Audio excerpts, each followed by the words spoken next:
আসসালামু আলাইকুম বন্ধুরা, আশা করি সবাই ভালো আছেন। দেখুন, আমার পাখিটা অনেক অসুস্থ, খালি বমি করতেছে।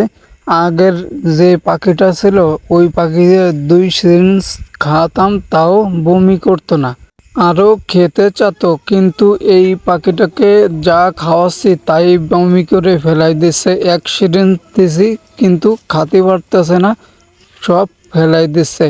আপনারা যারা বুঝেন কেন বমি হচ্ছে তারা কমেন্ট করে জানান, আর না বুঝে থাকলে একটা শেয়ার করে দিন। শেয়ার করে দিলে যারা বোঝে তারা কমেন্ট করে জানাবে। আপনার একটা শেয়ারে আমার পাখিটা বেঁচে যেতে পারে। সবার কাছে অনুরোধ রইল, বুঝে থাকলে কমেন্ট করে জানান, আর না বুঝে থাকলে একটা শেয়ার করে দিন। 8 দিন আগে এই পাখিটাকে 3400 টাকা দিয়ে কিনেছি, আর 300 টাকার খাবার কিনছি।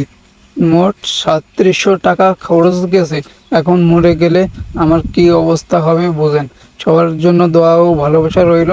প্লিজ ভাই, জেনে থাকলে কমেন্ট করে জানান, আর না জেনে থাকলে একটা শেয়ার করে দিন।